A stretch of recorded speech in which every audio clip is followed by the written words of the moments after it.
Hello everyone, मैं S के Singh medical counsellor. आज मैं बात करने वाला हूँ नीट पीजी 2023 में काउंसलिंग प्रोसेस किस तरीके से की जाती है या किस तरीके से की जाएगी। वैसे स्टूडेंट जो नीट पीजी 2023 का एग्ज़ाम दिए हैं और वैसे स्टूडेंट जिनका रिजल्ट आने के बाद जो क्वालिफाई कर जाते हैं वही स्टूडेंट काउंसलिंग में पार्टिसिपेट लेंगे, या फिर वो सेंट्रल लेवल काउंसलिंग हो या फिर स्टेट लेवल काउंसलिंग हो। मैं आज बात करने वाला हूँ कि टोटल कितने टाइप्स के काउंसलिंग होती है, काउंसलिंग प्रोसेस आखिर की कैसे जाएगी, टोटल राउंड कितने होते हैं, टोटल कितने टाइप्स के इंस्टीट्यूट्स हैं जो पार्टिसिपेट करेंगे काउंसलिंग के दौरान। तो चलिए हम स्टार्ट करते हैं। स्टार्ट करने से पहले यदि आप चैनल पे नए हैं, लाइक सब्सक्राइब करके रखें ताकि जो भी मैं लेटेस्ट वीडियो बनाऊंगा पहुंचेगा आप तक बहुत जल्द। और यदि आप पेड सर्विस चाहते हैं, काउंसलिंग प्रोसेस आपको समझ नहीं आ रही है, तो इसके लिए आपको वीडियो के स्क्रीन पे या फिर डिस्क्रिप्शन पे नंबर दिया हुआ है, वहाँ से आप नंबर लेकर कॉल कर सकते हैं। हम या हमारे एक्सपर्ट हमारे काउंसलर आपको 100% देने की कोशिश करेंगे कि अभी से लेकर लास्ट तक आपको एनी हाउस सीटें मिल सकती है प्रॉपर गाइडेंस के माध्यम से। आप सभी को मालूम है 31 मार्च को रिजल्ट आना है, हो सकता है इससे पहले भी होगा, और काउंसलिंग आपको जून से स्टार्ट हो सकता है। इसका शेड्यूल आएगा, शेड्यूल के अकॉर्डिंग ही आपको काउंसलिंग स्टार्ट होगा। तो हम आपको बात करेंगे टोटल्स कितने टाइप्स के काउंसलिंग होते हैं। तो यहाँ पर टोटल 2 टाइप्स के काउंसलिंग कंडक्ट कराई जाती है इंडिया में। पहला सेंट्रल लेवल काउंसलिंग जिसको सेंट्रलाइज बोला जाता है, और दूसरा state level counselling. Central level counselling में टोटल 4th राउंड होते हैं, और स्टेट लेवल काउंसलिंग में भी टोटल 4 राउंड होते हैं।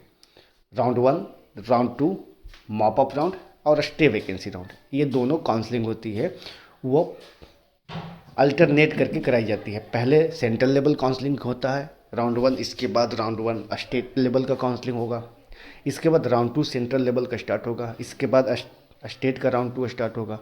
तो इस तरीके से अल्टरनेट करके काउंसलिंग कराई जाती है, ये नहीं कि एक ही साथ होती है।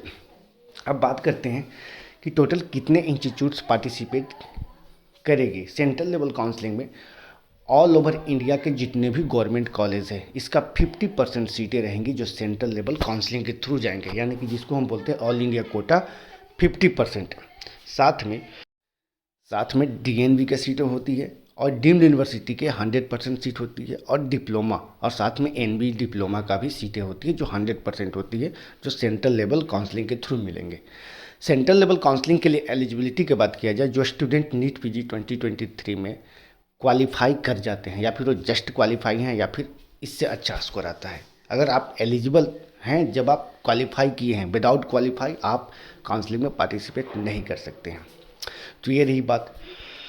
और वैसे स्टूडेंट जो एमबीबीएस इंडिया से किए हैं या फिर इंडिया के बाहर किए हैं, वो सभी स्टूडेंट सेंट्रल लेवल काउंसलिंग के लिए एलिजिबल हैं, या फिर वो गवर्नमेंट सीट हो, या फिर डीम्ड यूनिवर्सिटी का सीट हो, या फिर डीएनबी का सीट हो, या फिर एनबी डिप्लोमा का सीट हो। इन सारे सीटों के लिए आप एलिजिबल होंगे। अब बात करते हैं स्टेट का। तो स्टेट में 2 टाइप्स के इंस्टीट्यूट्स पार्टिसिपेट करती है। पहला गवर्नमेंट, यानी कि जो रेस्ट सेंट्रल को 50% सीटें देने के बाद जो रेस्ट सीटें बचती है वो 50% सीट प्लस में प्राइवेट के 100% सीट। कभी भी प्राइवेट की काउंसलिंग होती है वो स्टेट काउंसलिंग के थ्रू होती है, ये नहीं कि सेंट्रल लेवल काउंसलिंग के थ्रू। तो आपको 2 टाइप्स के इंस्टीट्यूट पार्टिसिपेट करेंगे स्टेट लेवल काउंसलिंग में। पहला गवर्नमेंट के 50% और प्राइवेट के 100% सीट। अब स्टेट में क्या होता है कि कुछ कुछ स्टेट होते हैं जो क्लोज स्टेट होते हैं, कुछ स्टेट होते हैं जो ओपन स्टेट होते हैं। तो स्टेट में जो 50% गवर्नमेंट की सीट होती है, इसके लिए वही स्टूडेंट एलिजिबल होते हैं जिनका डोमिसाइल पर्टिकुलर स्टेट से हो। अगर आप उत्तर प्रदेश से हैं और उत्तर प्रदेश के स्टेट कोटे 50% गवर्नमेंट सीट लेना चाहते हैं, तो आपको उत्तर प्रदेश से एमबीबीएस कंपलसरी होना चाहिए। लेकिन कुछ ऐसे भी स्टेट हैं जिनका सिर्फ डोमिसाइल स्टेट का है लेकिन एमबीबीएस किसी और स्टेट से है, उसमें भी कुछ परसेंटेज दी जाती है, वो भी कुछ कुछ स्टेट में, जैसे कि आंध्र प्रदेश एंड तेलंगाना स्टेट में। आंध्र प्रदेश के अंदर वैसे स्टूडेंट जो अब्रॉड से एमबीबीएस किए हैं लेकिन रहने वाले आंध्र प्रदेश के हैं, या फिर वैसे स्टूडेंट जो एमबीबीएस आउटसाइड ऑफ स्टेट से किए हैं, यानी कि आंध्रा से न करके किसी और स्टेट से एमबीबीएस किए हैं, और डोमिसाइल आंध्रा या तेलंगाना का है, तो उनको 15% जो होती है गवर्नमेंट सीट के लिए एलिजिबिलिटी दी जाती है। तो ये ऐसा होता है। तो चलिए हम बात करते हैं राउंड वाइज कैसे काउंसलिंग प्रोसेस की जाएगी। तो मैं अब बात करता हूँ राउंड वाइज काउंसलिंग कैसे होगी। मैं आपको बताया कि जो भी काउंसलिंग होती है, या फिर सेंट्रल लेवल हो या फिर स्टेट लेवल काउंसलिंग हो, ये अल्टरनेट करके होती है। पहले सेंट्रल लेवल काउंसलिंग होगी राउंड 1, इसके बाद राउंड 1 स्टेट का होगा, इसके बाद राउंड 2 ऑल इंडिया का होगा, इसके बाद स्टेट का होगा, फिर सेंट्रल लेवल होगा मॉप अप राउंड, इसके बाद स्टेट का होगा, ऐसे ही अल्टरनेट करके होगा। तो यहाँ पे सबसे पहले आपको अगर सेंट्रल लेवल काउंसलिंग करना चाहते हैं तो आपको एमसीसी के साइट पे जाकर काउंसलिंग करना होगा। इसका वेबसाइट है www.mcc.nic.in पे जाना होगा। और यदि स्टेट वाइज काउंसलिंग करना है तो स्टेट के डिफरेंट स्टेट के वेबसाइट पे आपको दिया होगा। जैसे यूपी का काउंसलिंग करना है या राजस्थान का करना है तो राजस्थान का वेबसाइट है RUHS का ऑफिशियल साइट पे जाकर आपको रजिस्ट्रेशन करना होगा। तो यहाँ प्रोसेस क्या होता है, सबसे पहले मान लीजिए कि सेंट्रल लेवल काउंसलिंग राउंड 1 का स्टार्ट हो रहा है, तो यहाँ पे सबसे पहले आपको रजिस्ट्रेशन करना होगा। रजिस्ट्रेशन आपको काउंसलिंग शेड्यूल के अकॉर्डिंगली करना होगा। पहले आपको रजिस्ट्रेशन करना होगा, रजिस्ट्रेशन अमाउंट पे करना होगा। तो सेंट्रल लेवल काउंसलिंग होती है, इसमें रजिस्ट्रेशन फी होता है, वो जनरल स्टूडेंट के लिए होता है, वो 1000 rupees registration fee. All India quota 50% government से DNB और NB डिप्लोमा के लिए, और साथ में 25,000 रुपीज़ सिक्योरिटी डिपॉजिट करने पड़ते हैं। और OBC SC ST के लिए जो होता है रजिस्ट्रेशन अमाउंट वो 500 रुपीज़, सिक्योरिटी डिपॉजिट 10,000 रुपीज़। और यदि आप डीम्ड यूनिवर्सिटी के लिए करना चाहते हैं तो डीम्ड यूनिवर्सिटी के लिए आपको 2 लाख रुपीज़ सिक्योरिटी डिपॉजिट या फिर 5,000 रुपीज़ आपको रजिस्ट्रेशन अमाउंट। डीम्ड यूनिवर्सिटी के अंदर कोई भी कैटेगरी का माने नहीं होता है, कैटेगरी का कोई रोल नहीं होता है। यहाँ पे सभी कैटेगरी के स्टूडेंट को registration fee 5,000, security deposit 2 lakh rupees करना होगा।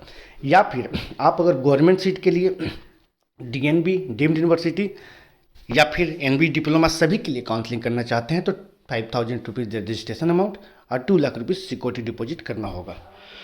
अब इतना करने के बाद आपका MCC के साइट पे आपको सीट मैट्रिक्स पब्लिश की जाएगी। सीट मैट्रिक्स कि कौन कौन से इंस्टीट्यूट्स में कितने सीटें हैं, किस किस कैटेगरी वाइज कितने सीटें हैं, कौन कौन से ब्रांचेज हैं, गवर्नमेंट का, DNB का, डीम्ड का और NB डिप्लोमा सभी का आपको सीट मैट्रिक्स पब्लिश की जाएगी। इसके अकॉर्डिंग आपको एनालाइज करना होगा कि पिछले साल और इस साल में कितने सीटें अवेलेबल हैं। इसे देखते हुए आपको चॉइस फिल करना होगा। चॉइस फिलिंग का ऑप्शन दी जाएगी, चॉइस फिलिंग करेंगे और चॉइस फिल करने के बाद आपको लगता है कि सारा सही है, सारे चॉइस को मैंने सही किया हूँ, तो एक बार उसको रीचेक करना है। रीचेक करने के बाद उसे चॉइस लॉक करना है। अगर चॉइस लॉक नहीं भी करते हैं तो सेंट्रल लेवल काउंसलिंग में ऑटो लॉक का फैसिलिटी दी जाती है। अगर आप लॉक करना भूल गए तो ऑटो लॉक ले ली जाती है। इसके बाद आपको रिजल्ट पब्लिश की जाएगी, रिजल्ट आएगा। रिजल्ट में अगर लगता है कि आपका जो सीटें मिली है काफ़ी अच्छा मिली है, आप इसे रिपोर्ट कर सकते हैं, ज्वाइन कर सकते हैं। यदि लगा कि ये सीटें अच्छी नहीं है तो आप इसे छोड़ सकते हैं, फ्री एग्जिट ले सकते हैं, क्योंकि राउंड 1 होता है वो फ्री एग्जिट होता है। आपका सिक्योरिटी अमाउंट है वो फॉरफिट नहीं होगा, बस रजिस्ट्रेशन अमाउंट है वो चला जाएगा। इसी तरीके से आपको स्टेट का काउंसलिंग होगा। डिफरेंट स्टेट का अलग अलग वेबसाइट होता है और अलग अलग वेबसाइट पे काउंसलिंग करना होता है। जैसे यूपी के साइट पे जाना है तो यूपी DGME पे जाना होगा या फिर यूपी नीट पे जाना होगा .org पे। इस पे जाने के बाद आपको रजिस्ट्रेशन करना होगा, रजिस्ट्रेशन अमाउंट पे करना होगा। इसके बाद सिक्योरिटी डिपॉजिट करने के बाद आपको सीट मैट्रिक्स आएगा। इसके बाद चॉइस फिलिंग करना है, रिजल्ट आएगा।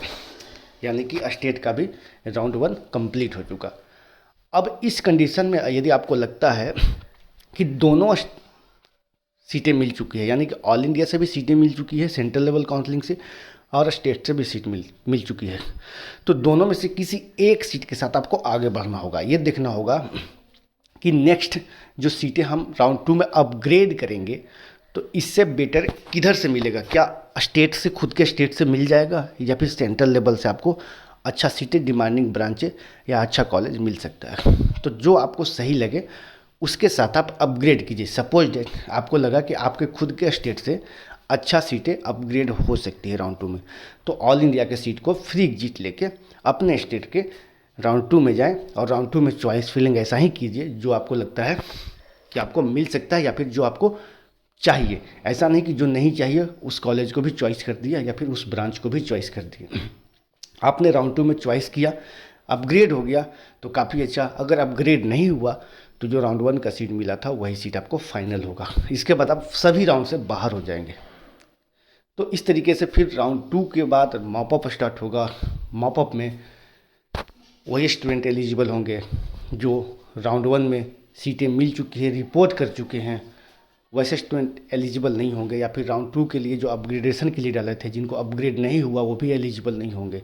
और जो अपग्रेड हो गया वैसे स्टूडेंट एलिजिबल रहेंगे, या फिर जिन्हें सीटें नहीं मिली है, ना ही राउंड 1 में ना ही राउंड 2 में मिली है, ऐसे स्टूडेंट एलिजिबल होंगे। या जिन्हें सिर्फ राउंड 2 में ही सीट मिला था, ऐसे स्टूडेंट भी एलिजिबल होंगे। लेकिन इसके लिए आपको सिक्योरिटी डिपॉजिट को फॉरफिट करा के मॉपअप में फ्रेश रजिस्ट्रेशन करना होगा। तो इस तरीके से फिर मॉपअप के बाद स्टे वैकेंसी राउंड होगा, सेंट्रल लेवल, फिर स्टेट का स्टार्ट होगा। तो इस तरीके से आपका पूरा काउंसलिंग प्रोसेस कंप्लीट हो जाएगा। बाकी ये वीडियो कैसा लगा इसके लिए अपना प्यार जता सकते हैं लाइक बटन को क्लिक करके, या वीडियो को अपने दोस्तों के साथ शेयर करके। फिलहाल के वीडियो में इतना ही। Thanks for watching.